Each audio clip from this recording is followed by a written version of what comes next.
Haldiram foods India private limited से mister Amit Khandelwal, star agri warehousing and collateral management limited से, और mister Ravi Jain Suruchi spices से, और साथ ही कपिल देव जी एनसीडीएक्स के चीफ बिजनेस ऑफिसर। आप भी सर आ जाइए स्टेज पर। सुरुचि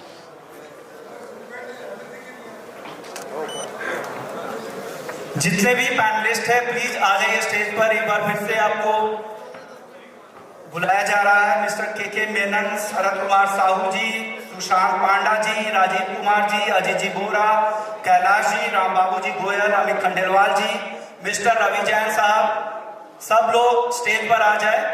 पैनल डिस्कशन अब जल्द शुरू करने वाले हैं, so please.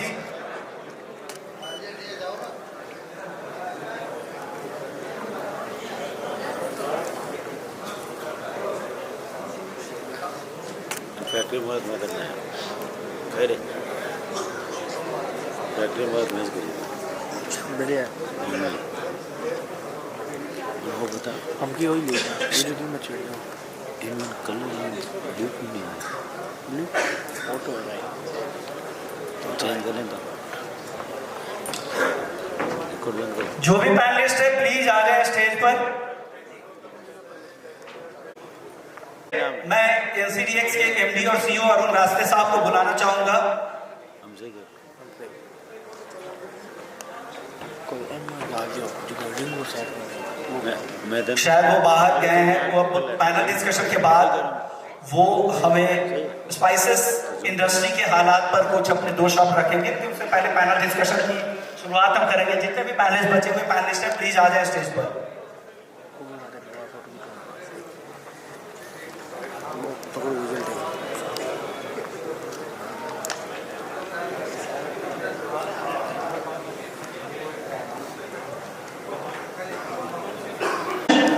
At the same time हमारे जितने भी गेस्ट और हमारे मेंबर्स जो बाहर की तरफ खड़े हैं और अगर हमारी आवाज़ सुन पा रहे हैं, आपसे हमारा रिक्वेस्ट है जल्द से जल्द आप अंदर की तरफ आएँ, अपना स्थान ग्रहण करें, ताकि बिना किसी देरी को इस डिस्कशन को हम आगे बढ़ा सकें। Thank you.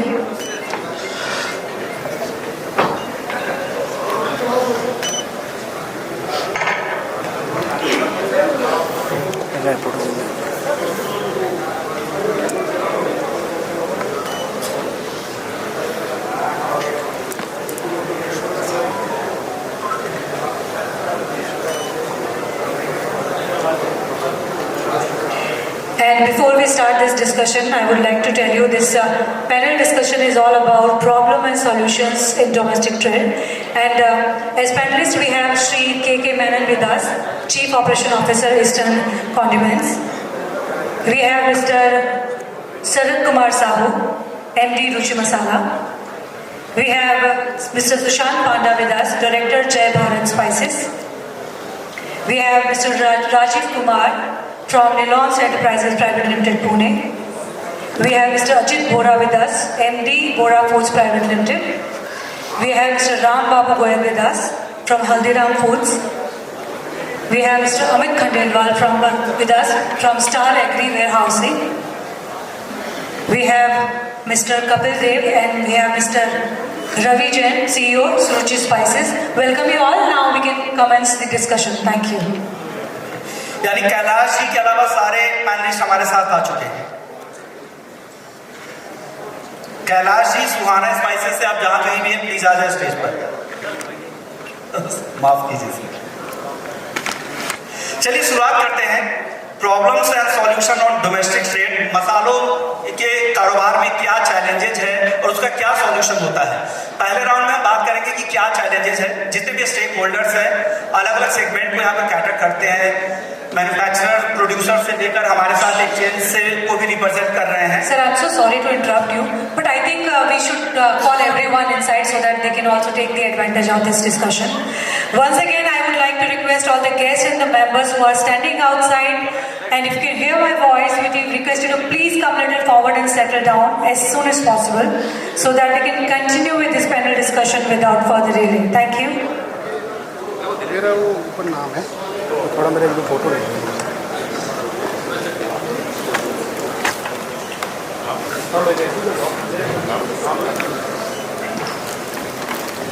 Are all guests and all the members across India. We request you to please come forward. We are commencing the very first panel discussion of this Business Meet 2023. In few seconds, we are waiting for all of you to please join us. We need your attention and sitting, can you please join us, everyone who is standing outside?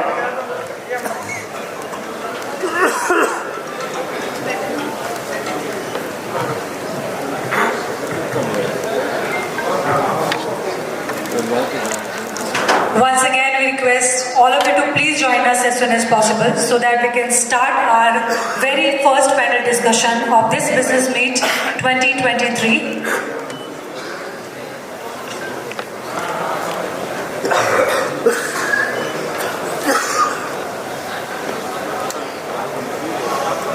चलिए तो शुरुआत कर लेते हैं panel की। और हमारे साथ सबसे पहले मिस्टर के मेनन साहब आपसे शुरुआत करेंगे। आप मैन्युफैक्चरर हैं, प्रोड्यूसर हैं मसालों के।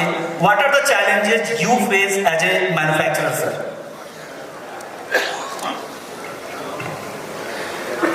Very good evening to everyone.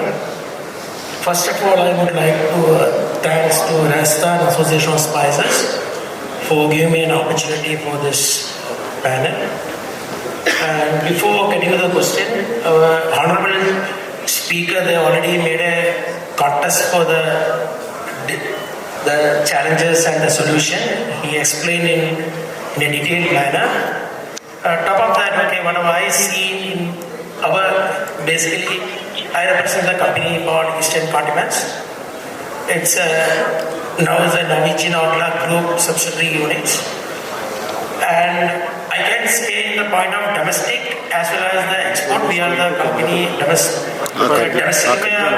We are the, in Kerala, especially in South India, we are the leader. And export also we are doing fairly well. And the problem, if you ask me the main problem, because of the, first of all, I can tell you the good availability of the raw material. What the company especially looking for, international company, what is the quality they are looking for, that's a completely different from what you call in the Indian companies. And that we actually face a lot of challenge for the quality of the material received from the market or mandi. And most of the people or traders, I'm not taking the negative part, but again, the industry should grow, India should grow, then only we get a value-added price in the international market. That is the reason I'm putting forth this point. Mainly, whatever the quality from the, what you call, sowing to till harvest, from harvest to factory, what is the quality are we maintaining? We ourselves have to question, are we maintaining the same quality we are getting as per the international standard? And second point I am looking for, I don't see we have the proper, unlike okay 102, except 102, there are a lot of scope for warehousing. We need to look into the particular way. These are the main things, and obviously the pesticide issues also are the main criteria. People like us, being the exporting company, we are looking for the pesticide-free material. For that also, these are the main issues we ask me. यानी quality related issues है इस business में, जो इनको product जिस तरह के चाहिए वो क्वालिटी से रिलेटेड इश्यूज है। अब मेरा अगला सवाल सुशांत पांडा जी आपसे होगा, जय भारत स्पाइसेस से। सर, क्या दिक्कतें आ रही हैं? क्यों क्वालिटी प्रोडक्ट मार्केट में अवेलेबल नहीं है? क्या पेस्टिसाइड्स का इस्तेमाल, क्या जो एक तय लिमिट है उससे ज़्यादा हो रहा है हिंदुस्तान में, और उसको कैसे टैकल किया जा सकता है? एज ए मैन्युफैक्चरर आपको क्या लगता है, क्या जैसा मेनन साहब कह रहे थे, क्या ये एक बड़ा चैलेंज है एक मैन्युफैक्चरर के लिए, एक एक्सपोर्टर के लिए? आप क्या कहेंगे सर?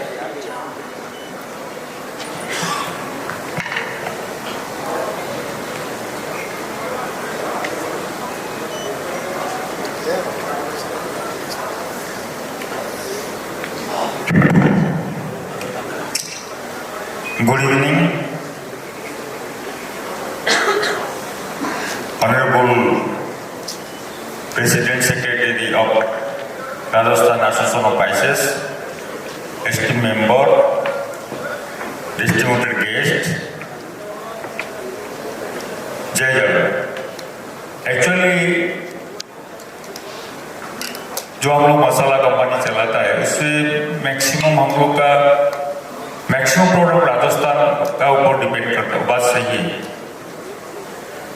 ये जो मीडिया जो एनालाइज करा जा रहा है कि इतना सारी क्या क्या प्रॉब्लम है, प्रॉब्लम देखिए, मैं तो भारत मसाला कटक से है, मैं तो ओनली 22 ईयर का मेरा एक्सपीरियंस यहाँ पर जो बैठे 50 साल 60 साल का उनका तो लाइफ में एक्सपीरियंस है।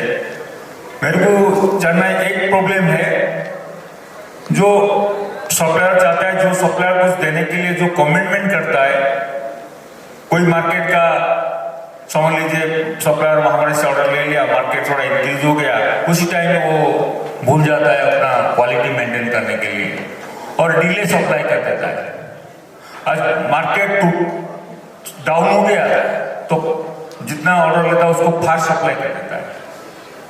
और एक चीज मैं भी रिमार्क कर रहा हूँ, देखिए कुछ आइटम ऐसे मेथी दाना जैसे हो गया, रायडा जैसे हो गया,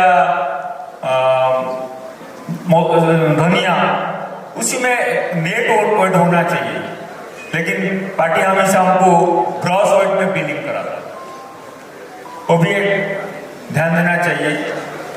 मेनली जो पहले जो हमारा तो राठौर जी बोले हैं, इसमें मैं एग्री है, वो सारी थोड़ा पॉइंट होने से हम लोग जो मैन्युफैक्चर हमको थोड़ा बहुत अच्छा होता है। Thank you. यानी पेस्टिसाइड का इस्तेमाल, बेहतर क्वालिटी, एक्सपोर्ट में दिक्कतें, ऑथेंटिक प्रोडक्ट नहीं मिलना, जो एक्सपोर्ट के लिए नॉर्म्स है उस नॉर्म्स के हिसाब से प्रोडक्ट नहीं मिलना। राजीव कुमार जी, मिलॉन्स एंटरप्राइजेस से, सर आपको भी लग रहा है इस तरह के चैलेंजेस एज ए मैन्युफैक्चरर आप भी फेस कर रहे हैं? क्या एक्सपोर्ट में इस तरह की दिक्कतें आ रही हैं या आपके लिए कोई अलग चैलेंजेस है सर?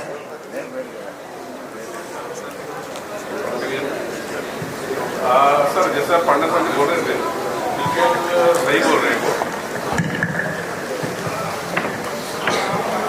जैसे पांडा साहब बोल रहे थे वो बिल्कुल सही बोल रहे हैं। और सबसे बड़ी दिक्कत जो समझ में आ रही है वो है क्वालिटी कंसिस्टेंसी की। जो कंपेयर अगर हम करते हैं राजस्थान और गुजरात में, जो ऐसे प्रोड्यूसर, ऐसे प्रोसेसर जो हमको समझ में आती है, लेकिन ये विगत 4-5 वर्षों में अगर हम देखें तो राजस्थान ने काफी इम्प्रूव किया है उस चीज के अंदर में। और रियली जो हम 10 साल पहले करते थे, आज 4-5 साल में काफी चेंजेस आए हैं। और खासकर जैसे मेथी है, धनिया है, उसमें तो खैर राजस्थान का ही बोलबाला है, लेकिन अभी जो चल रहा है बाकी से जीरा वगैरह है या फेनल है या फिर मस्टर्ड बोलते हैं, उसमें जो ऊंझा की जो बोलबाला चला हुआ है उसके कंपेयर में राजस्थान कमजोर था, लेकिन 3-4 वर्षों में काफी इम्प्रूव हुआ है। जहाँ पर प्रोसेसिंग इंडस्ट्रीज भी आई है, यहाँ पर सॉर्टेज वगैरह जो फैसिलिटी है वो अवेलेबल हो चुकी है। तो चैलेंजेस है लेकिन इतने अब नहीं रह गए जितने पहले थे। यानी जो जिस तरह के प्रोडक्ट चाहिए हो सकता है कि, लेकिन जो सवाल आपने कहा राजीव कुमार जी, अब ये सवाल राम बाबू जी से, गोयल जी से हम पूछना चाहेंगे। हल्दीराम फूड से हैं, बीकानेर से ही है। सर आपसे मेरा सवाल है, क्या राजस्थान के जो स्पाइसेस है उस कंसिस्टेंट नहीं है क्वालिटी को लेकर, जैसा ये सवाल उठा रहे हैं, या अप टू द मार्क नहीं है जो गुजरात में पहले मिलता था, या आप धीरे धीरे चीजें पटरी पर लौट रही हैं यहाँ पर? Speaker sir, speaker. इस बात के लिए धन्यवाद दूंगा, इन्होंने इस तरह का ये प्रोग्राम रखा। और मैं पिछले 20 साल से हल्दीराम में स्पाइसेस परचेज कर रहा हूँ। तो अभी जो 3-4 सालों में जो हमने सिनेरियो चेंज देखा है वो बहुत ही हमारे को खुश करने वाला है। आज राजस्थान में इतने अच्छे अच्छे सोटेक्स प्लांट लगे हैं, लोग क्वालिटी को जानने लगे हैं, लोग SOP के हिसाब से मटेरियल बनाने लगे। पहले हम लोगों को बोलते थे FSI लाइसेंस तक नहीं होता था, लेकिन आज 5 सालों में बहुत बड़े बड़े व्यापारी जैसे श्री राम उद्योग वाले, ये मूंग दाल वाले, और ये बनवारी लाल जी के यहाँ जो तड़का मसाला का सोटेक्स लगा है, जो उनका प्लांट देख के हमारा दिल खुश हो जाता है। तो जो प्रोग्रेस है वो अभी लोगों को अवेयरनेस आई है। और पेस्टिसाइड मसालों के अंदर भी बहुत प्रोग्रेस आई है। पहले पेस्टिसाइड के नाम से नहीं जानते थे, अब 10 सालों से धीरे धीरे प्रोग्रेस होते हुए आज हम लोगों को हमारी समस्या 90% तक खत्म हो चुकी है। गोयल साहब, एक्सपोर्ट में किसी तरह के चैलेंज आ रहे हैं? एक्सपोर्ट मसालों में आईपीएम मसालों का प्रॉब्लम था आज से 2-3 साल पहले तक। आज आईपीएम मसाले बेस्ट अवेलेबल हैं यहाँ पर, खासकर राजस्थान में भी अवेलेबल है। बहुत सारे जो अच्छे व्यापारी हैं राजस्थान में वो इस बात को समझने लग गए और पूरा हाइजीन मेंटेन करने लगे। बट अभी और भी इम्प्रूवमेंट की बहुत ज़्यादा गुंजाइश है। बट ये इस तरह के प्रोग्राम से जो अवेयरनेस और भी आएगी लोगों को, और मैं ये कहूँगा यहाँ स्टेज पे बैठे हुए दिल से कि कोई भी अगर कोई अच्छा प्लांट, अच्छा एसओपी, अच्छा हाइजीन मेंटेन करते हुए अगर हल्दीराम को अप्रोच करेगा तो उसका वेलकम है। और अभी हल्दीराम स्पाइसेस भी लॉन्च करने जा रहा है, तो हल्दीराम के अंदर बहुत बड़ा स्कोप है और सबका वेलकम है जो अच्छे सो टैक्स लगा के अच्छा काम करने वाले एसओपी से हाइजीन मेंटेन करते हुए करेंगे। और फिर एक बार मैं दोबारा धन्यवाद देता हूँ राजस्थान एसोसिएशन का, जो इन्होंने इस तरह का मीट करके लोगों का अवेयरनेस बढ़ाई है और ये बहुत बड़ा तारीफ के लिए कार्य है। ओके सर, गोयल साहब एक और सवाल आपसे मैं ये पूछना चाहूँगा। अभी बिड़ा साहब भी जैसा बोल के गए थे कि किसानों पर सबसे ज़्यादा फोकस करना चाहिए, क्योंकि जितने भी एक्सपोर्टर हैं या जो भी जिस सेगमेंट से जुड़े हो उनका बिजनेस धंधा किसानों की वजह से ही चल रहा है। तो क्या आप मॉडल गांव को या मॉडल विलेज को किसानों के जरिए अडॉप्ट करने वाले हैं या पीओएस के जरिए अडॉप्ट करने वाले हैं? उस तरह की खेती पर भी फोकस करेंगे मसालों के लिए ताकि क्वालिटी प्रोडक्ट मिले? हाँ, इस तरह पे आगे आगे हमारा फोकस रहेगा। हमारा इस पे हमने आलू पे शुरुआत करी है, अभी हमने स्पाइसेस पे भी हम इसको करने की कुछ बात है, क्योंकि हमारी रिक्वायरमेंट बहुत बड़ी है तो हमें आगे आके भी करना ही पड़ेगा। ओके, ये इंडस्ट्री की डिमांड है। ओके, चलिए क्वालिटी को लेकर तो बहुत सारे सवाल हो गए। अजीत जी बोरा जी, बोरा फूड्स प्राइवेट लिमिटेड से अजीत जी बोरा। सर माफ कीजिए सर, आपसे मेरा सवाल होगा और क्या चैलेंजेस है, क्या स्ट्रक्चरल दिक्कतें हैं मसालों में? क्या क्योंकि हम दुनिया के लीडिंग प्रोड्यूसर है, कंज्यूमर है, एक्सपोर्टर भी है, लेकिन क्यों इतना पोटेंशियल होने के बाद भी इतने सारे चैलेंजेस हैं, अपार संभावनाएं होने के बाद भी हम उसे पूरी तरह से ग्रैब नहीं कर पा रहे हैं उस अपॉर्चुनिटीज को? क्या दिक्कतें हो रही है, क्या मेजर चैलेंजेस आप फेस कर रहे हैं? आपके पास एक लंबा अनुभव होगा एक्सपोर्ट का, मैन्युफैक्चरिंग का, एज ए प्रोड्यूसर क्या करने की जरूरत है? Good evening. सबसे पहले तो मैं राज को धन्यवाद दूंगा कि इतना बड़ा प्लेटफॉर्म पे हमें मौका दिया, और ये जो मीट आज हो रही है, जैसे बिड़ला जी ने भी कहा कि इस तरीके से मंथन से ही कुछ प्रॉब्लम पे सोल्यूशन निकलेगा। मैं आपको कहना चाहूँगा इस मसाले की इंडस्ट्री में इशू एक नहीं है, देयर आर मल्टीपल थिंग्स। जैसे आप प्रोडक्शन से शुरू करेंगे, पेस्टिसाइड इशू जो आपने उठाया था, मैं 1994 से हम तिल एक्सपोर्ट करते हैं, 28 ईयर्स, 16 से ज़्यादा बार मैं अवार्ड बन चुका हूँ हाईएस्ट एक्सपोर्ट का इंडिया से। लेकिन आजकल यूरोप हो, अमेरिका हो, या बहुत सी ऐसी कंट्रीज है जिन्होंने पेस्टिसाइड्स के more than 144 types of pesticide define किए हैं, और उनका टेस्टिंग तक आज इंडियन लेबोरेटरी में होना पॉसिबल नहीं है। इस लेवल तक वो लोग जा चुके हैं।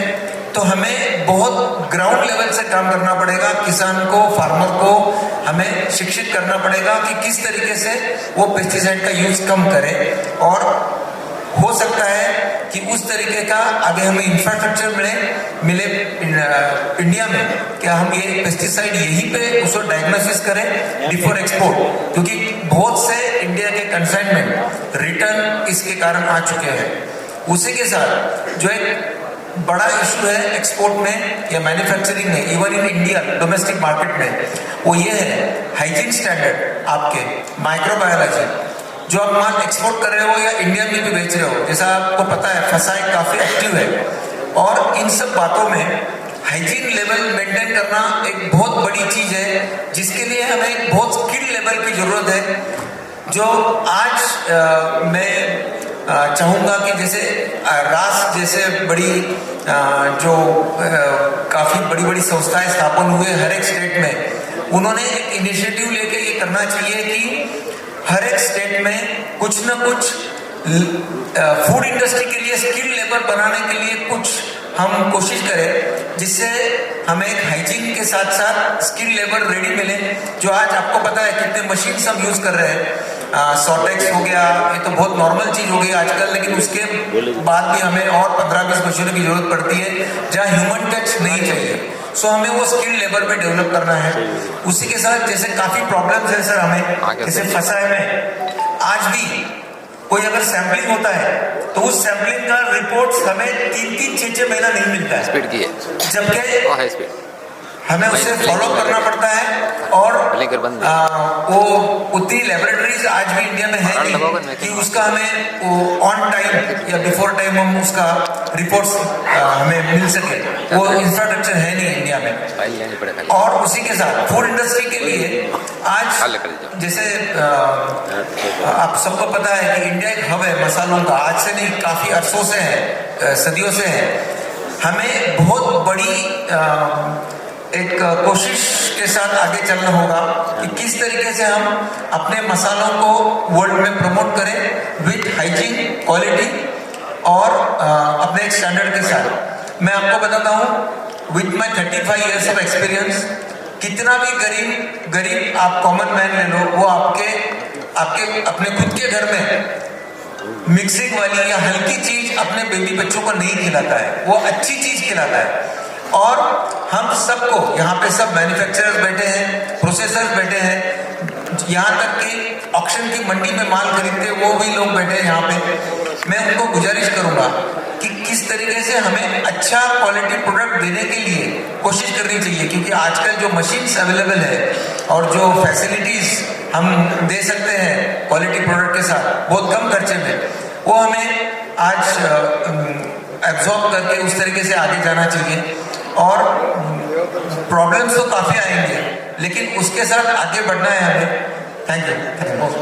चलिए अब शरद कुमार साहू जी, आपसे जैसा इन्होंने कहा कि स्केल अप करने की जरूरत है, चाहे वो प्री हो या पोस्ट हो। एग्री में जो प्री जरूरत होती है, जैसे सॉइल टेस्टिंग से लेकर पेस्टिसाइड कितना देना हो, फिर हार्वेस्टिंग के बाद वेयरहाउसिंग, क्वालिटी मेंटेनेंस, तमाम चीजों को लेकर क्या स्ट्रक्चरल दिक्कत आपको लग रही है, या लग रहा है कि स्मॉल स्टेक होल्डर्स है जो फार्मर से इतने छोटे हैं जो इन चीजों पर उनका ध्यान ही नहीं जाता, क्या ये दिक्कतें आ रही हैं सर?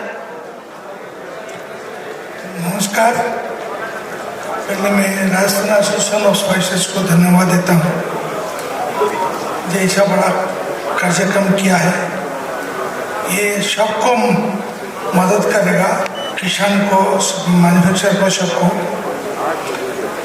मेरा 47 साल एक्सपीरियंस है मसाला में। मैं राजस्थान से काफ़ी 40-45 साल से जुड़ा हूँ। एक बात मेरे को नज़र में आया, जब रॉ मटेरियल सही नहीं होगा फिनिश प्रोडक्ट सही नहीं निकलेगा। पहले उसको ध्यान देना है, किसान को ध्यान देना है, किसान कैसे टेक्नोलॉजी से काम करता है उसको भी ध्यान देना है। इसके लिए क्या करना चाहिए सर? बहुत स्मॉल स्टेक होल्डर्स हैं, छोटे छोटे किसान, अगर कहीं फ्रैगमेंटेड मार्केट है, इसको जाके समझाना चाहिए, तरीका बताना चाहिए। तो सर कौन बताएगा? एज ए मैन्युफैक्चरर गवर्नमेंट से और आप लोग से मदद से हो जाएगा। जैसे हमारा उड़ीसा में, हमारा फुलवानी में हल्दी होता है, कभी कभी हमको भी जाके उधर देखना पड़ता है, उसको समझाना पड़ता है। और पेस्टिसाइड ऐसा चीज़ है वो एक्सपोर्ट में बहुत हमको तकलीफ देता है, वो बहुत इम्पोर्टेंट है। और उसके लिए अच्छा लैबोरेटरी होना चाहिए। हम अच्छा टेक्नोलॉजी से मशीन ले आएंगे, लेकिन इधर अच्छा सही चीज नहीं मिलेगा तो कैसे? इधर सब बनता है सही चीज, लेकिन जब हमारे पास आता है तब तो अलग हो जाता है। इसको सब लोग ध्यान देते हैं, कुछ लोग ध्यान नहीं देते हैं, जिसमें ये प्रॉब्लम आ जाता है।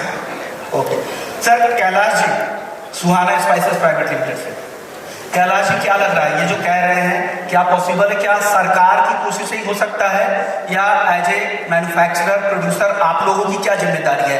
क्या आप लोग इस प्रॉब्लम को सॉल्व नहीं कर सकते अपने लेवल पर, किसानों के साथ मिलके एफपीओज के जरिए मिलकर उस तरह की खेती करवाए, अपने हिसाब से खेती करवा सकते हैं? क्या वो बहुत बड़ा चैलेंजेज है? क्या एक्सपोर्ट से बड़ा चैलेंज है खेती करवाना?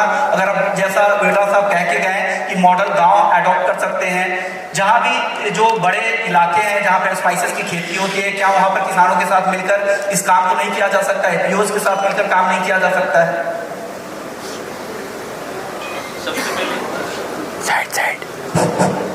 साइड सबसे पहले मैं राज को धन्यवाद देना चाहता हूँ कि ऐसे पैनल डिस्कशन रखा है जो थोड़ा कहीं ना कहीं वैल्यू एडिशन हर स्टेप से कर देगा। आपने जो पूछा है कि ऐसे फार्मर्स लेवल पे एपीओ बना के या फार्मर्स के एपीओ से जुड़ के उनको एजुकेट करके अपने जो रिक्वायरमेंट मैन्युफैक्चरर की है उतनी उनको एजुकेट करके ला सकते हैं। फिर भी अभी वॉल्यूम का चैलेंज रहेगा उनका भी कि समझो कितने हम समझो 100 ग्रुप से जुड़ सकते हैं, लेकिन उससे कंपनी का पूरा वॉल्यूम इकट्ठा नहीं सकता। जो चैलेंज है एक्सपोर्ट में अभी सब हर कोई इंडिया के ऊपर पूरे दुनिया का लक्ष्य है as a food industry, as a food cluster. फिर भी दूसरी तरफ से उन्होंने जो पेस्टिसाइड के प्रॉब्लम्स के जो लिस्ट दिया है कि ये पेस्टिसाइड बैन है, ये नहीं चाहिए, और जैसे कोई डिसीज आता है तो किसान ज़्यादा जो बैन पेस्टिसाइड वही यूज़ करता है, और जैसे कि वो एक्सपोर्ट में फेल हो जाता है। जैसे कि लास्ट ईयर रेड चिली में हुआ था, रेड चिली एक्सपोर्ट नहीं हो पाया आईपीएम लेवल का। एज अ फूड इंडस्ट्री जो हाइजीन लेवल जो बात करते थे वो फूड इंडस्ट्री में हाइजीन लेवल पूरा मेंटेन करते हैं, लेकिन उसके लिए बहुत सारे स्टेप से गुजरना पड़ता है, उसके लिए रिस्ट्रिक्शन भी आते हैं बड़े बड़े। कोई अवेयरनेस प्रोग्राम अभी तक मैन्युफैक्चरर की तरफ से या कोई एसोसिएशन अगर आप बना रहे हैं तो कोई अवेयरनेस प्रोग्राम एग्री बेल्ट में जाकर कर रहे किसानों के पास, या होटल्स तक ही सीमित रहता है इस तरह के एसोसिएशन? बहुत सारे बेल्ट में कंपनियां जाके एग्री प्रोग्राम कर रही है, आईपीएम प्रोग्राम कर रही है, उनको एजुकेट कर रही है, उनको फैसिलिटेट कर रही है। फिर भी जब बड़ा कोई डिसीज आता है तो किसान नहीं सुनता अपनी फसल को बचाने के लिए। सर मैन्युफैक्चरर की नहीं सुनेंगे, लेकिन एपीओज अगर उनके संगठन होंगे तो जरूर सुनेंगे। किसान तो किसी की नहीं सुनता वो टाइम पे। एपीओज तो किसानों का ही संगठन है, वो आपस के किसान हैं। लेकिन जो बैन पेस्टिसाइड है और जो अलाउड पेस्टिसाइड है उससे अगर वो डिसीज कंट्रोल नहीं होता तो आप चाह रहे हैं कि उस तरह के पेस्टिसाइड पे ही बैन लगे सरकार की तरफ से, उस तरह की बैन की जाए? क्योंकि दुनिया रिस्ट्रिक्शन कर रही है उसके ऊपर। अगर बाकी छोटे छोटे एक्सपोर्टर को या मैन्युफैक्चरर को डर है कि मैं एक्सपोर्ट करूँ और मेरा कंटेनर रिटर्न आए तो क्या करेंगे, तो वो डर अगर जब तक नहीं निकलता तब तक अपना जो एक्सपोर्ट का स्पीड है कहीं ना कहीं उसको लॉक लग जाता है, वो कम हो जाता है। चलिए अब मेरा अगला सवाल रवि जैन साहब से होगा, सुरुचि स्पाइसेस। रवि जैन साहब जी सर, क्या लग रहा है आपस में कोऑर्डिनेशन की दिक्कत है? मैन्युफैक्चरर जितने भी स्टेक होल्डर्स हैं, पूरे वैल्यू चेन की मैं बात कर रहा हूँ, retailer, consumers, exporter, manufacturer, farmers, और इसमें सरकार भी है। क्या सब में एक बेहतर कोऑर्डिनेशन की वजह से ये सारे चैलेंजेस हैं जितने आपके मित्र अभी बता रहे थे, सारे चैलेंजेस? श्योर ऐसे ही, साथ में कॉस्टिंग एक बहुत बड़ा फैक्टर काम करता है इसमें। कॉस्टिंग किनके लिए, किसान के लिए या मैन्युफैक्चरर के? सबके लिए। ओके, क्योंकि ultimately everyone is a consumer. आप भी हैं, मैं भी हूँ, बिल्कुल किसान भी कंज्यूमर है। तो एक रेट के बाद में, एक रेंज के बाद में सबके ऊपर इफेक्ट आता है। अभी मेरा एक लास्ट एक वीक पहले एक विजिट हुआ, वहाँ पे जमीनों की कीमत इतनी सस्ती थी, तो वहाँ की जो कॉस्टिंग है प्रोडक्शन की और हमारी कॉस्टिंग है उसमें बहुत फ़र्क है। हमारे की लेबर कॉस्ट, वहाँ की भी लेबर कॉस्ट में बहुत फ़र्क है। ऐसे बहुत सारे फैक्टर्स हैं जो उसमें साथ में काम कर रहे हैं। तो सब कुछ है, और साथ में अभी नया प्रॉब्लम तो बहुत बड़ा मसाला इंडस्ट्री में आने वाला है, जो स्पेंड का यूज स्टार्ट हो गया सब जगह पे। ये पूरे इंडस्ट्री को बहुत बड़े लेवल पे खराब करने वाला है, जो आज में किसी को दिख नहीं रहा है। ओके, यानी कॉस्टिंग मेजर इशू है, या क्रेडिट लाइन में भी दिक्कत हो रही है?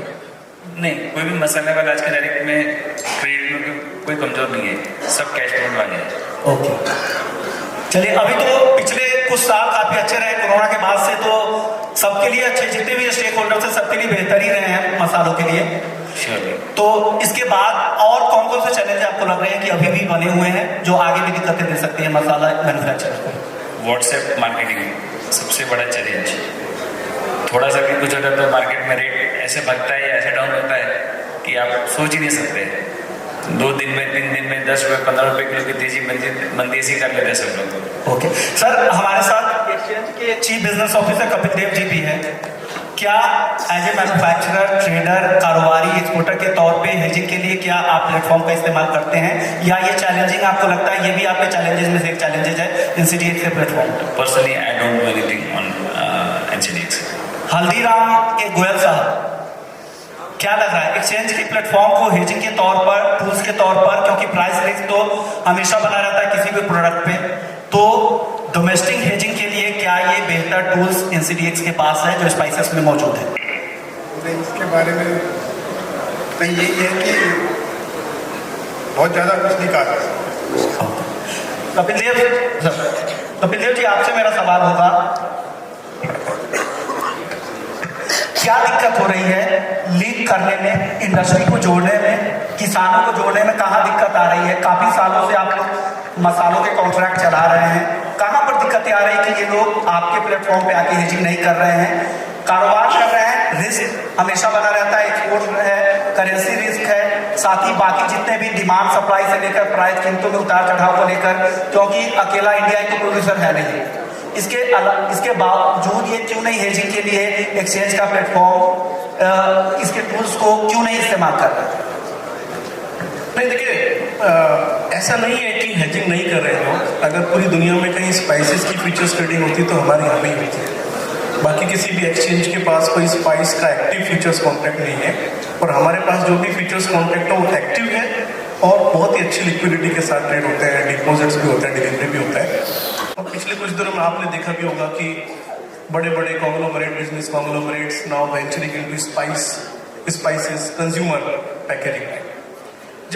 और अगर आप दूसरा इसका पार्ट देखोगे, स्पाइसेस जितनी भी कमोडिटीज इंडिया में ट्रेडेड होती है, सबसे ज्यादा वॉलेटिलिटी के साथ अगर कुछ कमोडिटीज ट्रेड होती है स्पाइसेस, जहां ग्रेन्स और पल्सेस की वॉलेटिलिटी देखोगे एनुअलाइज 15 से 18% होती है, ऑयल सीड 20 से 25 होती है, स्पाइसेस 40% तक की वॉलेटिलिटी के साथ ट्रेड करते हैं। जब आप एक ऐसे मार्केट को कंप्लीट कंज्यूमर मार्केट में कन्वर्ट करने की कोशिश करते हो तो रिस्क मैनेजमेंट एक बहुत इंपॉर्टेंट पार्ट बन जाता है, क्योंकि ये अभी अनऑर्गेनाइज मार्केट नहीं होने वाला है, ये एक बहुत ही बड़ा सोफिस्टिकेटेड इंटरनेशनल ऑर्गेनाइज मार्केट में कन्वर्ट होने वाला है। और जब आप उस मार्केट में जाकर ऑपरेट करने वाले हो, जो कि आज नहीं तो हमें करना ही पड़ेगा, देयर इज नो चॉइस कि हम नहीं करेंगे, इट हैज टू हैपन।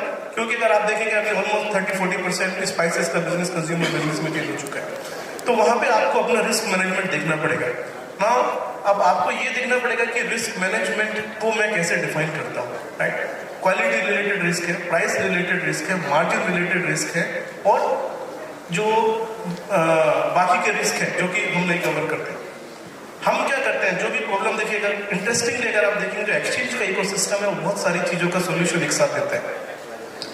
सबसे पहले तो वो आपको बेंचमार्क प्राइस देता है किसी भी प्राइस कमोडिटीज का, जिसको आप फॉलो कर सकते हो।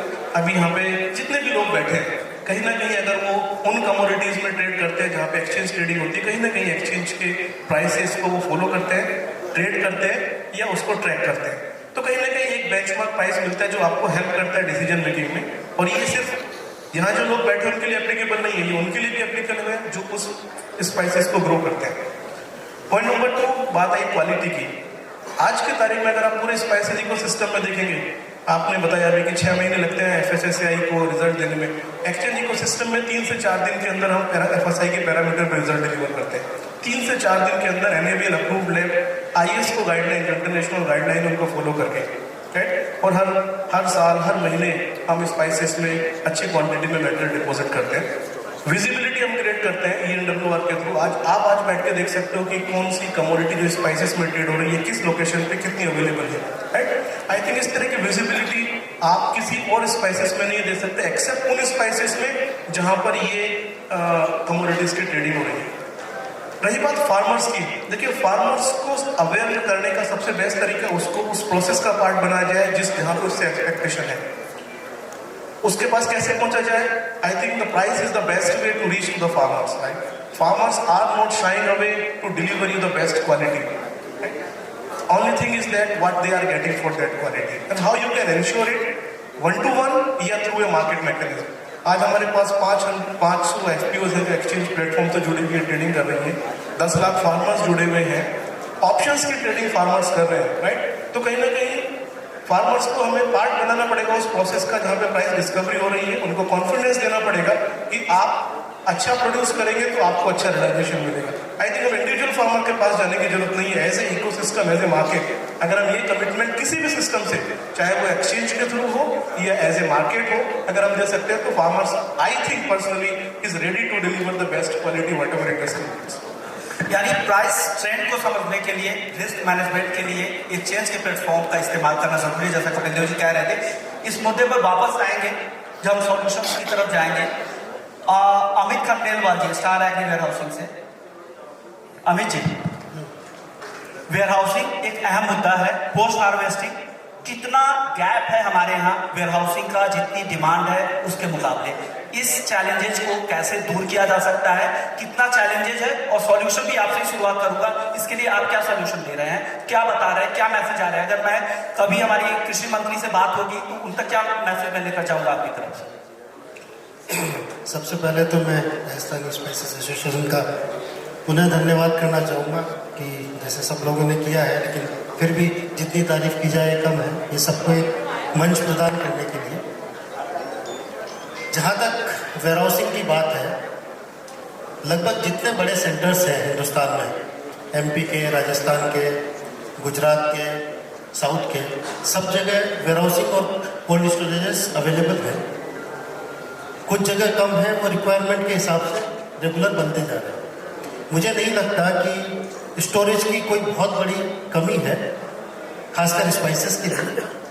हाँ, थोड़ा सा ध्यान इंडस्ट्री को इसलिए देना पड़ेगा कि एक तो पैकेज, स्टोरेज और क्वालिटी या स्टोरेज दोनों में फर्क है। हाँ, जो नॉर्म्स के हिसाब से जिस तरह के स्टोरेज है, क्या उस तरह के स्टोरेज है, मुझे नहीं पता। मैं तो लेमैन हूं, मैं आपसे जानना चाहता हूं। नहीं, बिल्कुल, जैसे जैसे डिमांड, ये तो डिमांड एंड सप्लाई है। जहाँ डिमांड, अगर आप गुंटूर की बात करेंगे जहाँ चिली इतनी होती है, वो 80 से ज़्यादा। बाकी सर एग्री प्रोड्यूस में तो स्टोरेज को लेकर काफी समस्याएं आती है, काफी। क्या मसालों में उस तरह की दिक्कत नहीं है? स्टोरेज की कोई दिक्कत नहीं है देश में? देखिए, अगर बाय एंड लार्ज अगर हम देखेंगे तो प्रॉब्लम नहीं है।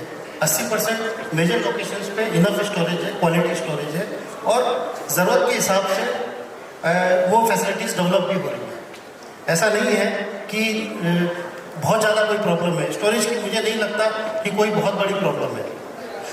फिर आप क्या चाह रहे हैं? आपकी क्या डिमांड है सरकार से? क्या बजट अगले हफ्ते है? क्या आप चाह रहे हैं, क्या हो इस बजट में वेयर हाउसिंग सेक्टर के लिए? देखिए, वेयर हाउसिंग सेक्टर के लिए जो सरकार से हमारी डिमांड है वो ये है कि इसको एक तो सब्सिडी दी जाए, और जो रेट्स हैं किसानों को सब्सिडी दी जाए, ताकि किसान अपना ज़्यादा से ज़्यादा माल वहाँ पे डिपॉजिट कर सके। उसको फाइनेंस फैसिलिटी पे उनको सब्सिडी दी जाए, ताकि वो कम ऋणों पे कम ब्याज दर पे अपना माल वहाँ डिपॉजिट करके जब अच्छे वहाँ हो तब बेच सके। चलिए वापस अब सॉल्यूशंस की बात हम कर रहे हैं, तो सबसे पहले के मेनन साहब, क्या लग रहा है? क्वालिटी की आप बात कर रहे थे, क्वालिटी को लेकर मेजर इशू है, इस इशू को कैसे दूर खत्म किया जा सकता है? और दूसरा, वेयर हाउसिंग को लेकर आपको लग रहा है वेयर हाउसिंग स्पाइसेस इंडस्ट्री के लिए कोई चैलेंज नहीं है? Yeah, I've taken the question into two parts. First, the challenges, the solution for this. I would say I will start from the selection of the seeds supposed to be sowing. From the selection of from the sowing, we need to maintain the protocol of how the the pesticide usage.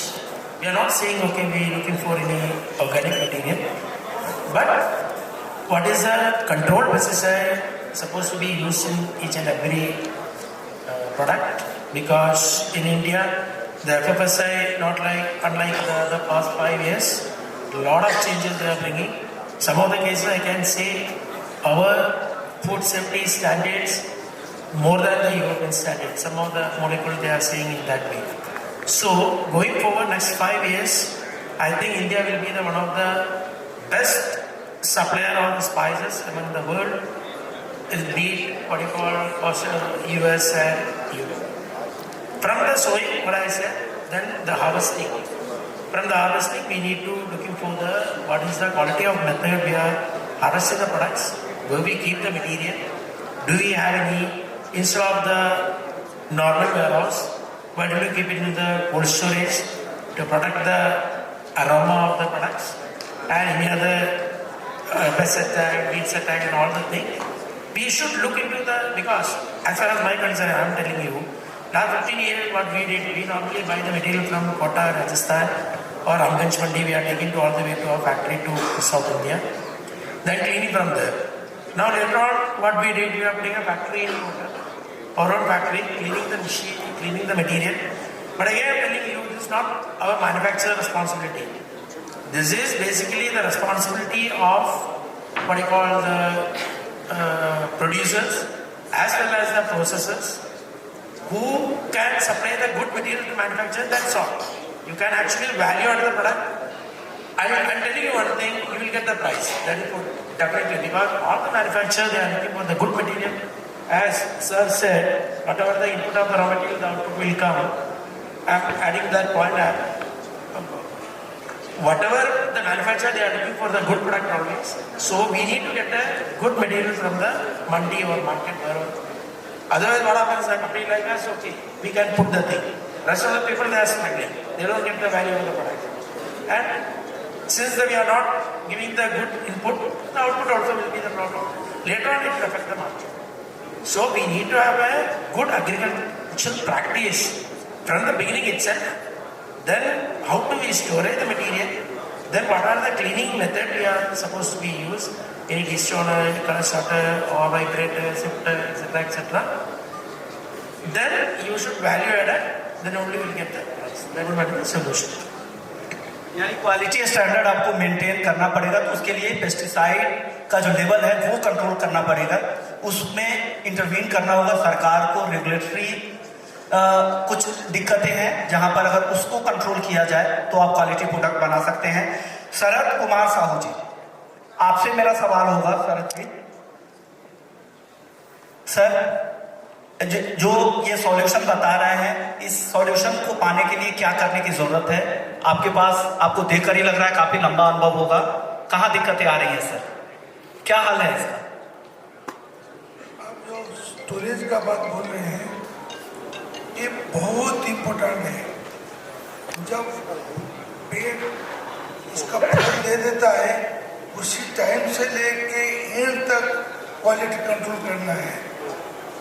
हम सिर्फ जब पेड़ फल दे देता है, उसको लेके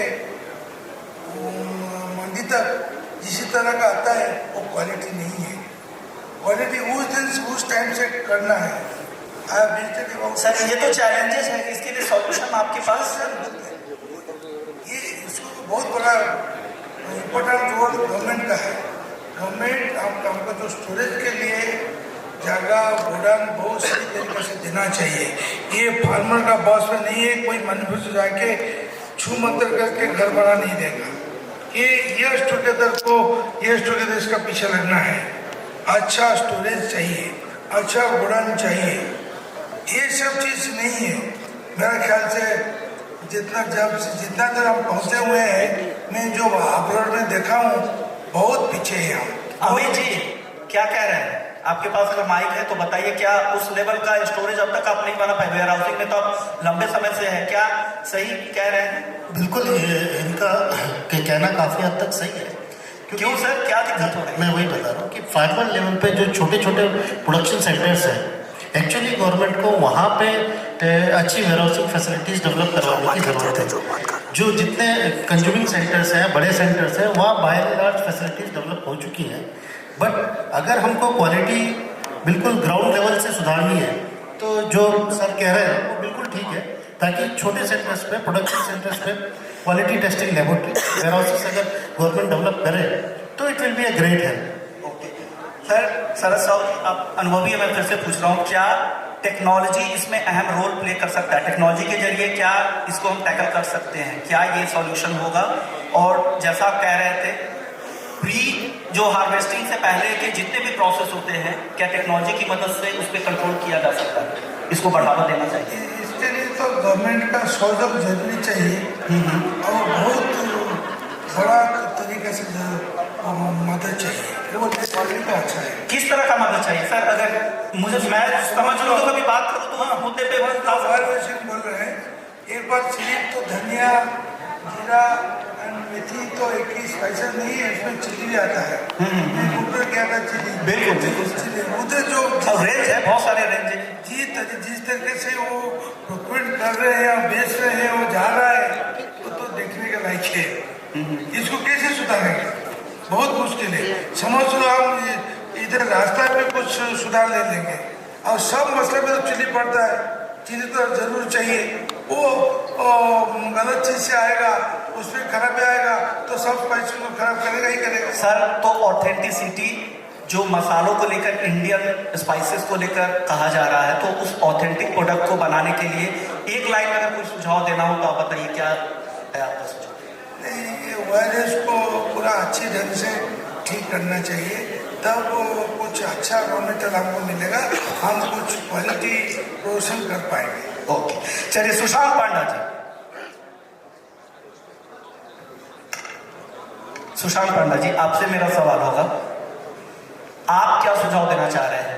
क्या सॉल्यूशन है ये जो तमाम मुद्दे की क्वालिटी स्टोरेज, क्वालिटी प्रोडक्ट को लेकर, एक्सपोर्ट हो रही तमाम दिक्कतें को लेकर, क्या आपके लिए क्या सुझाव है? क्या करने की जरूरत है जो ग्राउंड लेवल पर, सिर्फ सरकार के भरोसे नहीं, जो आपके भरोसे, आप लोग भी जिम्मेदारी के तौर पर, जिम्मेदार मैन्युफैक्चरर के तौर पर आप लोगों के दम पर भी कुछ ठीक हो सके, ऐसे कुछ सुझाव दीजिएगा।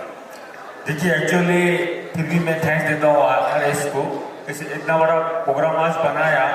ठीक है, जो एग्रीकल्चर लाइन है वो सारी डिपेंड, दो चीज का वो डिपेंड करता है। एक हो गया एग्रीकल्चर, जो किसान खेत में जो प्रोडक्ट बना रहा है उसको थोड़ा हम लोग को क्या और थोड़ा एनकरेज करना पड़ेगा कि वो थोड़ा कम से कम जो पेस्टिसाइड यूज करेगा।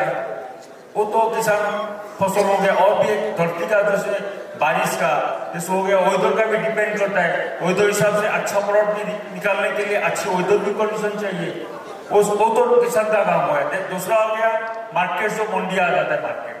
मार्केट से मंडी जो आता है, वो जो मंडी से जो परचेज करते हैं, जो हम लोग को बेचते हैं, वो लोग भी थोड़ा इंकरेज करना चाहिए। क्यों ना वो लोग अवेयर होना चाहिए, उनके पास जो मटेरियल है अभी वो हिसाब से वो मार्केट से वो बेचना चाहिए। लेकिन वो थोड़ा चेंजेस चाहिए। मतलब देखिए, गवर्नमेंट तो सब कुछ नहीं कर पाएगा। गवर्नमेंट तो फंडिंग आज का डेट में इंडिया में जो हमारा जो अभी हो रहा है बजट, उसमें तो काफी गवर्नमेंट चाहता है कैसे हमारा एग्रीकल्चर कैसे डबल करे। इसीलिए हम लोग मेनली मंडी से जो परचेज करता है, हम लोग जो सप्लाई करता है, वो चेन को थोड़ा बढ़ाने, अच्छा वो चेन भी चाहेगा तो अच्छा प्रोडक्ट मार्केट में दे सकता है। ओके, राजीव जी, राजीव कुमार जी, नीलॉन्स एंटरप्राइजेस से। सर आपसे मेरा सवाल होगा, ये जैसा कह रहे थे कि सरकार की कोशिश है कि किसानों की आमदनी बढ़ाने की, लगातार इस पर बात भी होती आ रही है।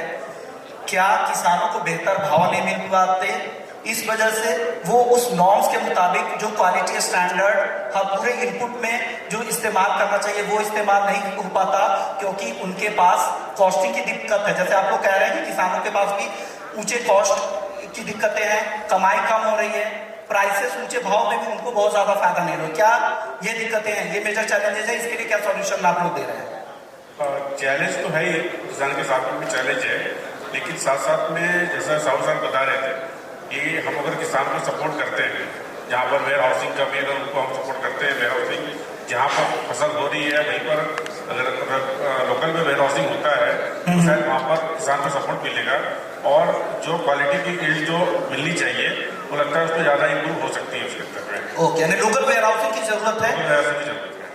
अजीत बोरा जी, क्या लग रहा है आपको, क्या जहाँ पे भी खेती किसानी जो भी एरिया है जिसके भी मैन्युफैक्चरिंग आप करते हैं वहाँ पर वेयर हाउसिंग की दिक्कतें नहीं हो, प्रोसेसिंग सेंटर हो, क्या ये सॉल्यूशन है वहाँ पर ताकि किसानों की आमदनी भी बेहतर हो, उनको प्रॉक्सिमिटी का फायदा मिलेगा, आसानी से उनके माल सही जगह पे चले जाएंगे, अच्छा मार्केट मिलेगा, क्या और क्या सॉल्यूशन आप देना चाहिए? देखिए, सिर्फ वेयर हाउसिंग और कोल्ड स्टोरेज सिर्फ होना ये पूरा सोल्यूशन नहीं है। नहीं sir, processing unit let me complete, उसी के साथ उस कोल्ड स्टोरेज में कौन सा प्रोडक्ट क्या सेंटीग्रेड पे रखना चाहिए, 5 डिग्री 7 डिग्री कोई माइनस है, वो पूरा टेक्निकली साउंड डेटा आज भी इंडिया में बहुत कम प्रोडक्ट के लिए अवेलेबल है। फर्स्ट थिंग, मतलब उसको उसका फ्रेग्रेंस, उसका एरोमा, स्पाइस का मेंटेन करने के लिए। सर ये तो वेयर हाउसिंग लेवल पर दिक्कतें हैं, वहां पर तो मुझे लगता है स्किल की दिक्कतें हैं, क्या उस स्किल को कैसे बढ़ाया जा सकता है? एक तो ये नॉलेज स्प्रेड होना चाहिए। दूसरी बात, जैसे आपने कहा कि किसान को भाव कम मिलता है, दैट्स किसान को भाव कम मिलता है, कोई भी प्रोडक्ट का प्राइस जो है इंटरनेशनली डिसाइड होता है, और उसके साथ अगर ऑक्शन में अगर वो गुड्स बेचा जाता है तो उस हिसाब से ही उसका प्राइस मिलेगा उसको। जो बिल्कुल बिल्कुल। कैलाश जी, सुहाना स्पाइसेस, कैलाश जी आप क्या सॉल्यूशन देना चाह रहे हैं?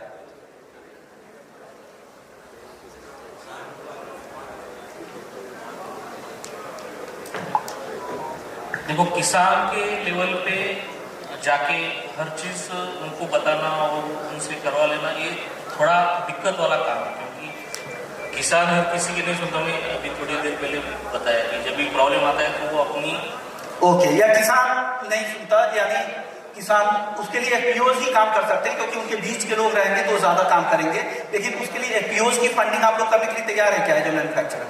छोटा जवाब सर।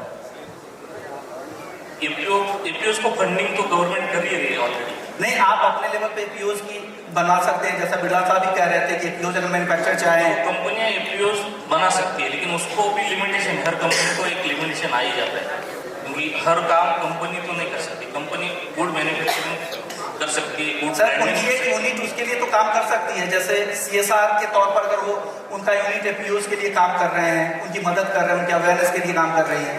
देखो, अपने देश में खेती बहुत बड़े पैमाने पे होती है, ऐसा कोई छोटा पॉकेट्स नहीं है हर जगह। नहीं सर, मैं इंडिविजुअल आपसे नहीं पूछ रहा हूँ, मैं ओवरऑल आपके मैन्युफैक्चरर जितने हैं उनसे पूछ रहा हूँ। मैं नहीं बोल रहा हूँ कि आप जाके अपने पूरी सीएसआर एक्टिविटीज वहीं जाकर करें और पूरे देश के फ्रैगमेंटेड मार्केट में आप ही घूमें। एसोसिएशन अलग अलग जगहों पे सर काम कर सकता है, और आपका मार्केट तो कुछ चंद राज्यों तक ज्यादा सीमित है ना। गुजरात, अब मसाला तो पूरे देश के हर राज्य में तो हो नहीं रहा है, अगर आपके प्रोसेसिंग सेंटर जहाँ है तो वहाँ का जो एग्रीमेंट वहाँ पर आप काम कर सकते हैं। चलिए, यही सवाल हम अब राम बाबू जी गोयल से जानना चाहेंगे। गोयल साहब, ऑथेंटिक प्रोडक्ट के लिए हल्दीराम जाना जाता है, क्या ऑथेंटिक मसाले के लिए आप क्या सॉल्यूशन दे रहे हैं? आप क्या, आपके लिए सॉल्यूशन क्या होगा?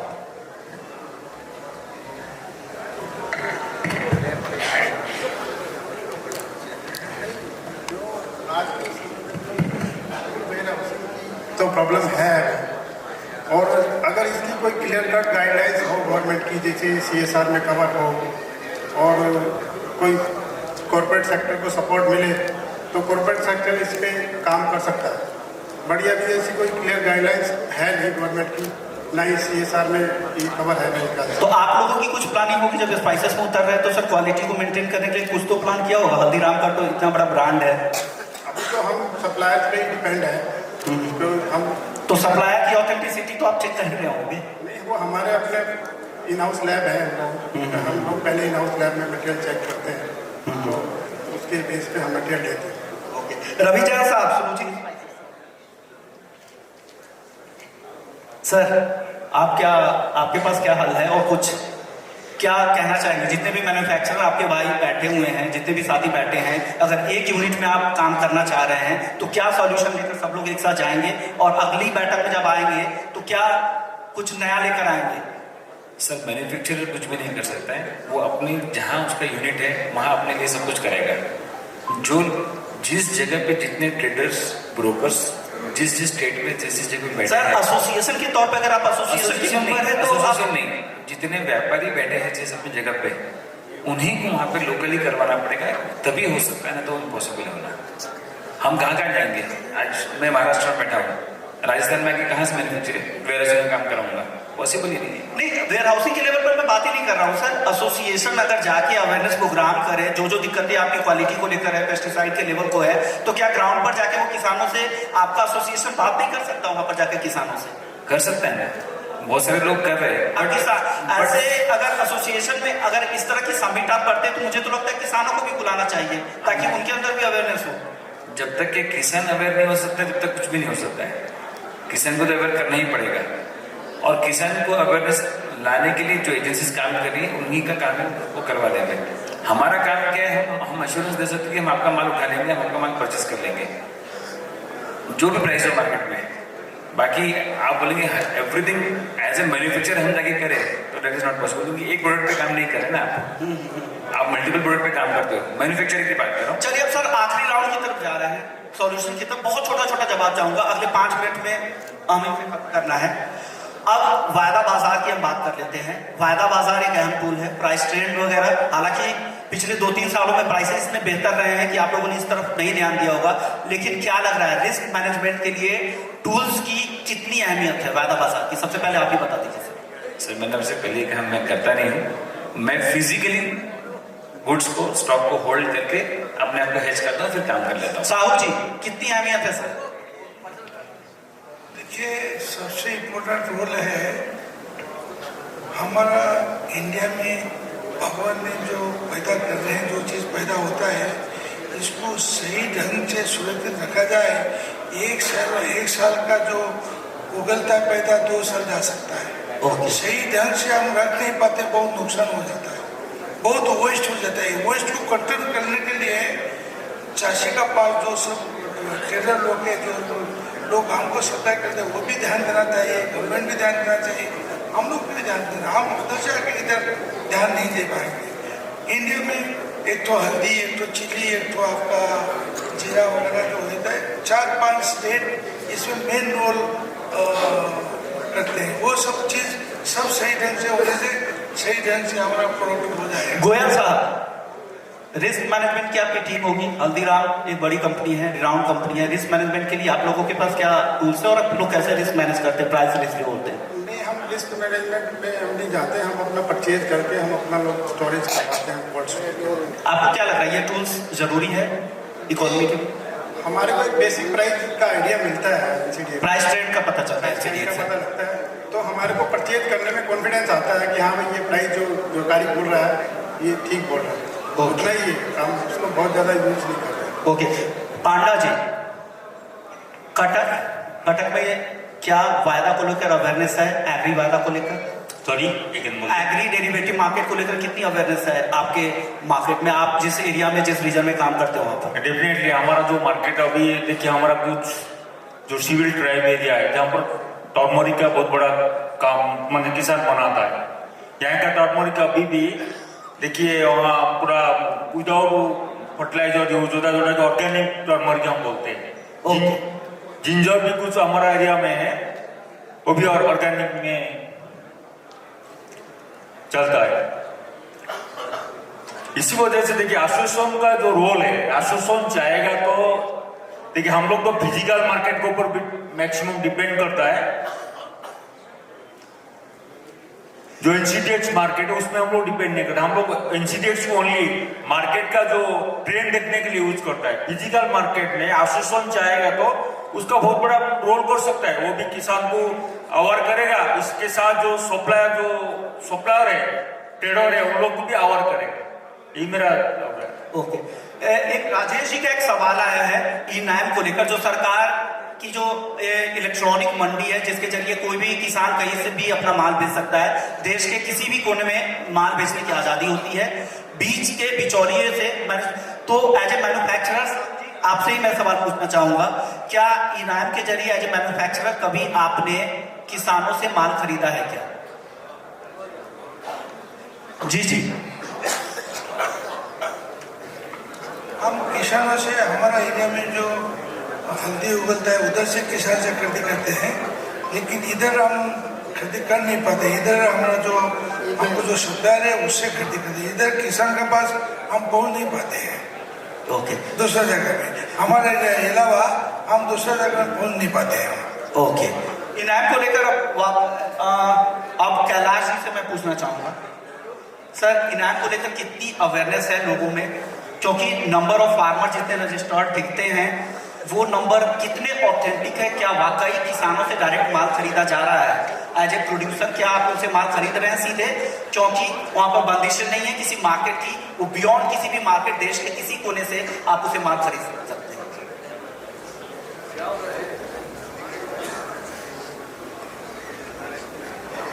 देखो इनाम से लेके अभी तक जो भी किसान इनाम में रजिस्टर्ड है, जो अपने अपने लॉट्स डालते हैं बेचने के लिए, लेकिन एज अ बायर हमें इतना गारंटी नहीं रहता उसकी क्वालिटी कैसी रहेगी जब तक हम सामने माल नहीं देखते और उसका वैल्यू नहीं कर सकते। इसलिए वो पैनल को हम थोड़ा साइड में रखते हैं, जब तक माल देख के नहीं लेते या हमारा सप्लायर वो माल देख के नहीं लेता तब तक हमें क्वालिटी का एश्योरेंस नहीं आता। तो क्या उसमें अगर बड़े जो फार्मर्स है जो अगर सैंपल भेज पाए, अगर क्या आप वैसे किसानों की भी आप माल नहीं लेंगे? हाँ, जो जिस किसान का सैंपल हमारे पास आ सकता है या बायर्स के पास, अगर आप केरल में कारोबार कर रहे हैं, कोई किसान राजस्थान से अगर माल बेचना चाह रहा है इनाम के प्लेटफॉर्म के जरिए, तो क्या आप माल खरीदेंगे अगर आपको सैंपल भेज दिया उसी क्वालिटी प्रोडक्ट? जरूर जरूर। अगर मैन्युफैक्चर आपके पास तो हैंड्स भी होंगे, आप लॉन्ग हैंड से आप आके आप हमारे सप्लायर्स है, समझो हम पुणे में बैठे हैं और हम राजस्थान से कुछ माल लेना चाहते हैं, हमारे सप्लायर्स के थ्रू ले सकते हैं। अगर वो किसान उनके पास आता है और उनको सैंपल दिखाते हैं तो हम ले सकते हैं। अगर वो किसान हमारे पास भी सैंपल लेके आता है तो हम उससे माल ले सकते हैं, नो प्रॉब्लम। सर आप कुछ कहना चाह रहे हैं? इज इट पॉसिबल इनाम में फार्मर 4-4 दिन तक मंडी में वेट कर सकेगा? सर क्या जवाब है? क्या किसान इतना लंबा इंस्पेक्शन के बगैर ट्रेडिंग होएगा ही नहीं? इनाम प्लेटफॉर्म है तो जब तक स्पॉट का अपने को जवाब देना है, इज इट पॉसिबल के ट्रेड हो सकेगा ऐसा? वही तो वही मैंने बताया, जब तक वो माल बायर्स को जो भी बायर्स जो इनाम गवर्नमेंट ने लॉन्च किया है, जब स्पेसिफिकेशन बिल्कुल आए नहीं है, अपने स्पाइसेस में इतने बहुत चेंजेस आते हैं, वेरिएशन क्वालिटी में, वो क्वालिटी मैंने ये वेरिएशन इनाम का जो लॉन्च किया है गवर्नमेंट ने, वो इनाम platform how far it is successful, ये तो देखने बगैर इंस्पेक्ट करने बगैर अपन ट्रेड कैसा कर पाएंगे? वेरियस स्टेक होल्डर्स का भी काम है, जितने भी पार्टिसिपेंट्स हैं वो भी तो suggestion possible, how far it is possible, पहले उसमें तो डिबेट करिए कि इनाम अपने स्पाइसेस में पॉसिबल है तो उसको इम्प्लीमेंट करने की कोशिश करिए, अगर है ही नहीं तो फिर उसके ऊपर डिबेट करने का गवर्नमेंट को भी अपने तरफ से रिप्रेजेंटेशन देना जरूरी है कि इनाम अपने प्रोडक्ट में पॉसिबल नहीं है। सर अगर क्वालिटी की अगर व्यवस्था हो जाए, क्वालिटी चेक की, उसके बाद भी पॉसिबल नहीं है? 101% इट इज हाईली इम्पॉसिबल, क्योंकि गुंटूर में बैठा हुआ किसान माल बेचने के लिए जाएगा, जम्मू वाला बगैर इंस्पेक्शन किए माल लेगा क्या? पहले मेरे को बोलिए, गुंटूर में बैठा हुआ माल फार्मर का, एक ही फार्मर के रेंज में भी 6,000 रुपए का भी माल आता है, 16,000 का भी आता है और 28,000 का भी माल आता है, बगैर इंस्पेक्ट किए हुए आप ट्रेडिंग कैसा कर पाएंगे? उसमें आप बोल रहे हैं कि मिडिल मैन को निकाल देना है हमें, फार्मर के पास से मंडी में से ऑक्शनिंग करने की बात आ रही है। How far it is possible कि कैसा ट्रेड हो पाएगा बताइए? इनाम में आप मकाई है या थोड़ी चीजें हैं जो 1-2 रुपए के भाव के वेरिएशन में ट्रेडिंग होते हैं, 100% सक्सेस होगा। अपने टर्मरिक में भी देखिए, चिलीज में देखिए, चिलीज तो मेजर क्रॉप है, जहाँ 6,000 की भी चिली है और 30,000 की भी चिली है। How far it is possible to trade in eNAM platform?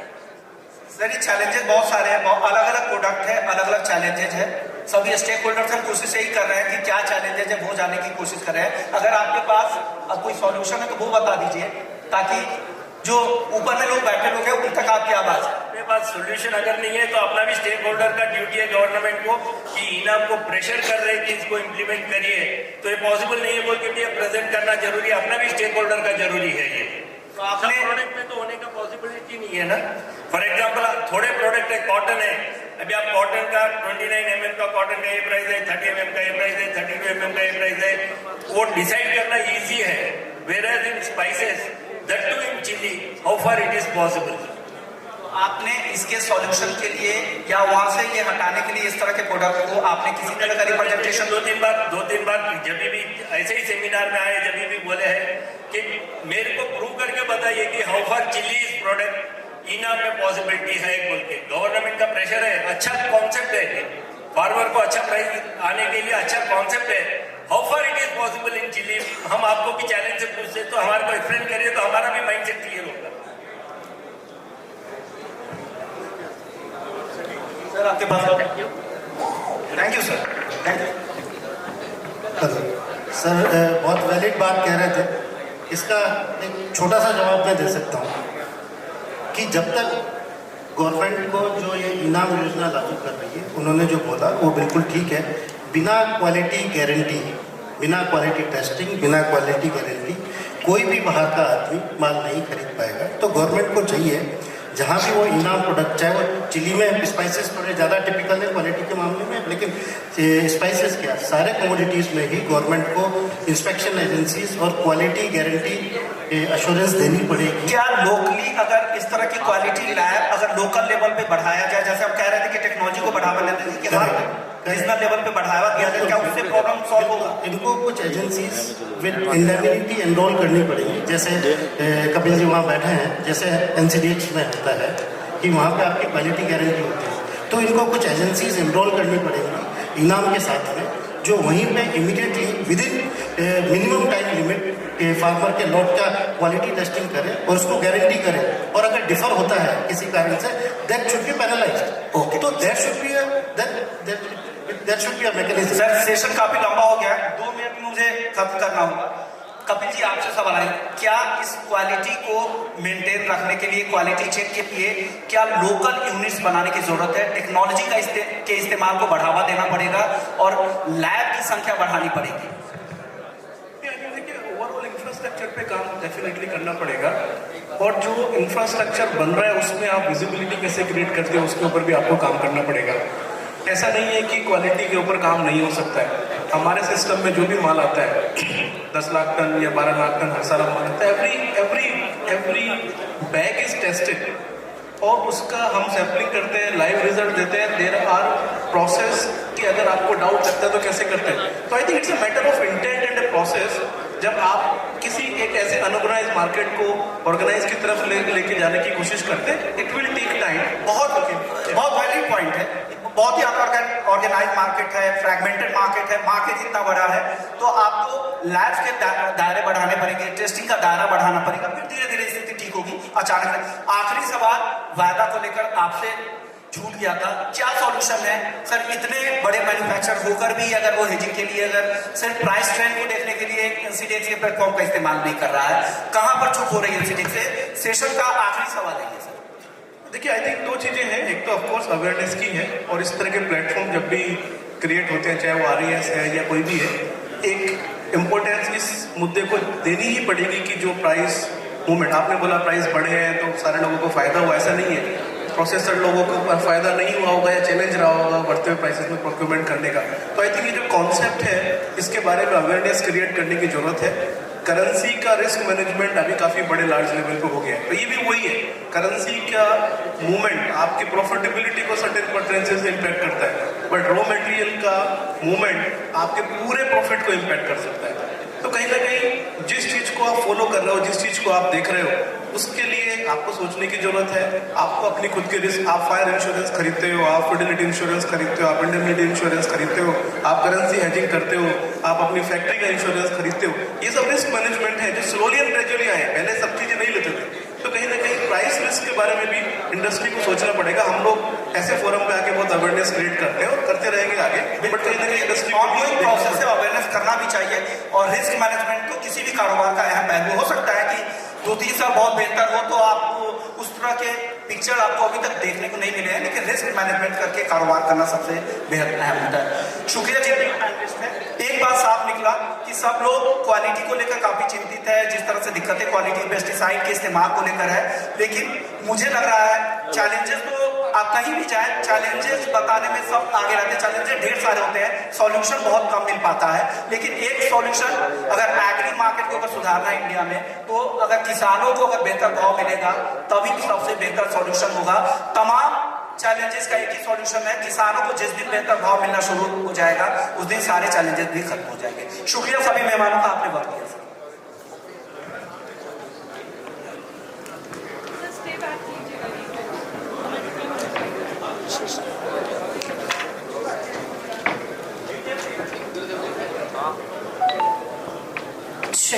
Thank you so much to all the panelists and moderators.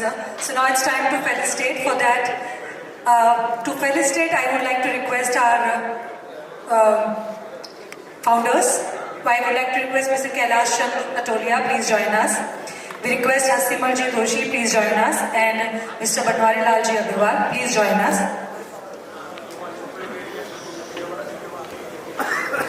और सबसे पहले हम रिक्वेस्ट करेंगे मिस्टर कैलाश चंद अटोलिया जी से कि वे मिस्टर के मेनन को मोमेंटो प्रदान करें.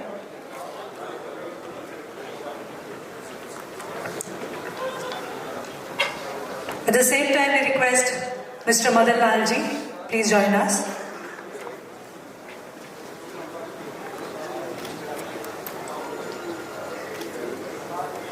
Now I request Kailash ji to hand over the memento to Mr.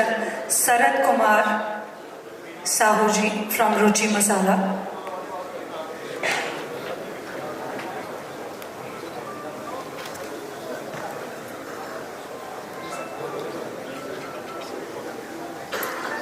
Thank you. Now I request Kailash ji to hand over the memento to Mr. Sushant Panda ji from Jai Bharat Spices.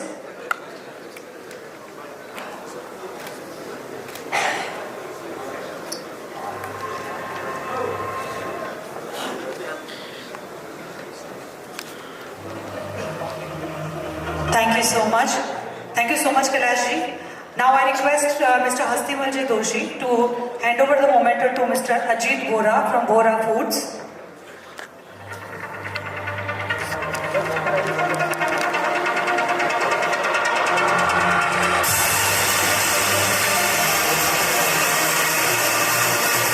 I request Madan ji to please join us on stage.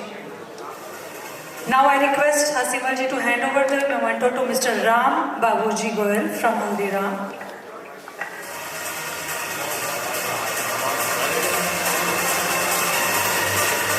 Thank you so much.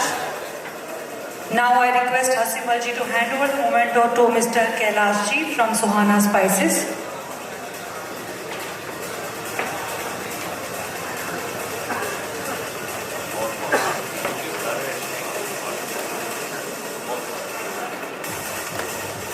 Thank you so much. Now I request Hasimalji to hand over the memento to Mr.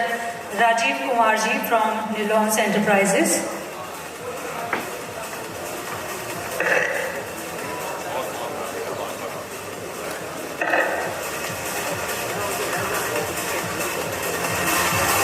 Thank you so much, Hasimalji. Now I request Banwari Lal ji to please come forward and hand over the memento to Mr. Ravi Jain from Suruchi Spices.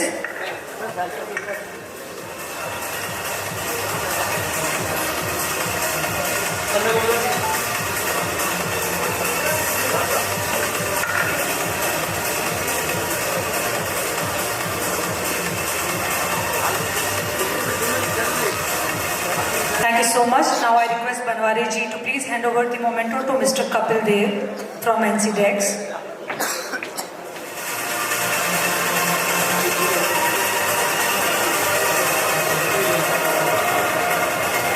Banwari Lal ji to hand over the memento to Mr. Amit Agarwal from Star Agri.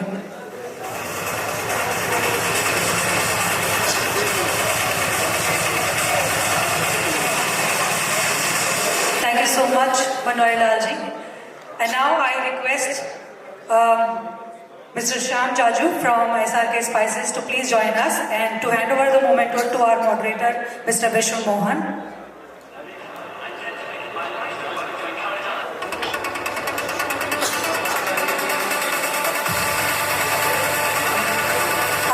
Madan ji to please join us with Shyam Jaju sir.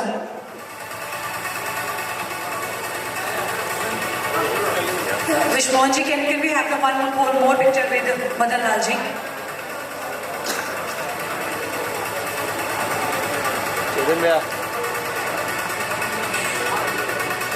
Can we have the picture please? Now I request all the founders and all the moderators and the panelists to please join us for a photo. So ladies and gentlemen, we are not done here. So it was all about the panel discussion and the all formal part. Now it's time to have the party and celebrate this business meet. For that we request all of you to please meet us at 8 p.m. The name is the Moria Lawn. You will get that whenever you are going to ask someone. Sir आप ही आइए. And I would like to mention this, that this evening has been organized by SRK Spices Private Limited, because we are going to enjoy the performance of one and only superstar performer of Rajasthan, Mame Khan. I would like to mention that this special celebration is organized by SRK Spices Private Limited. So we will be waiting for all of you to join us. We request you to please join us, and the timing will be 8 p.m. at Moria Lawn. At the same time, we have one more request. So if you are staying in Rajasthani, tomorrow's breakfast is going to be in Rajasthani, and if you are staying in Doubletree, your breakfast will be there only. And we would like to see you all at 9:30 sharp here, because we're going to start this panel discussion tomorrow right 9:30, sharp 9:30. So we request all of you to please be on time so that we can start this session on time. Thank you so much. Once again, I request all of you to please, you have 30 minutes to freshen up. We are going to meet at Moria Lawn, and at 8 p.m. we're going to